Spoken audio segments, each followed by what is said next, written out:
Hey dude, Mr. Wicker here, bringing you another episode of Your Choice Tuesday, where I took a review from what you chose last Wednesday for me to review, and this time around you've asked me to review The Human Monster.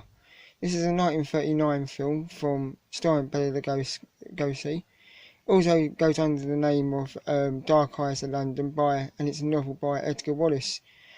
The Human Monster is about this Dr. Orloff, who's this insurance broker, and a string of murders are happening in the streets of London. Not knowing what's going on, one of the daughter's victims finds out that this Dr. Orloff is the beneficiary of all these men's insurance, and she wants to know if there's a connection between him and the men getting murdered. Also, there's a connection with an Institute of the Blind where the doctor's doing his evil deeds and he's endowing the funds to the Institute. This is obviously to give him like an excuse to do what he's doing. So yeah, and so what else is going on with this film? Does it lead down to this doctor? You're going to have to find out yourself, because as far as I'm going to go. Now, well, this is really one of these subjective sort of films, really. It's really more spooky than I thought it would. It has that creep feel about it. And especially out of time at 1939, sometimes you think these sort of films can't really hit a nerve. But this film manages to do that somehow. And yeah, I mean, I've read the novel as well before. I mean, so, a lot of these old films, I've got the novels too.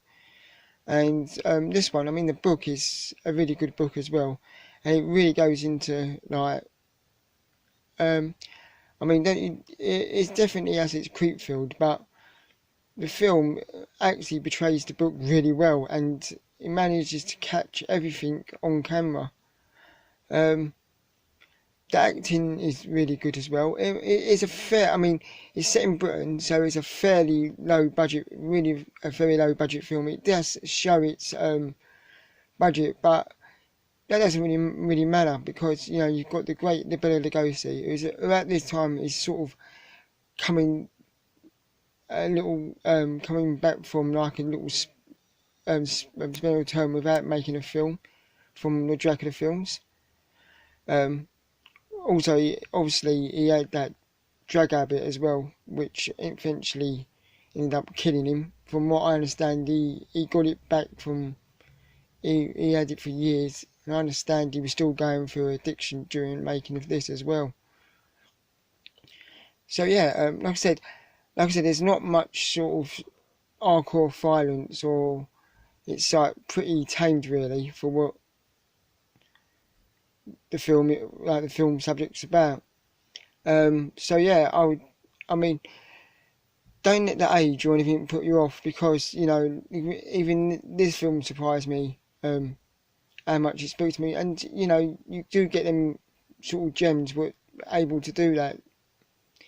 So yeah, I would say definitely give it, if you're into old films, especially little Bela Lugosi, and these are, like I said, if you're into these old style horrors, which it's all about sort of character base, and you know you really have to invest your time into the characters, and you get to feel what they're feeling as well, if you know what I mean. So yeah, so give this a score out of 5. I would say definitely I'll give this a 4. Like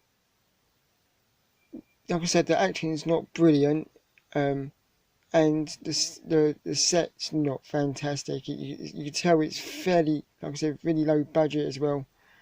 But nevertheless, I'll say check it out if you're into these sort of old horror films.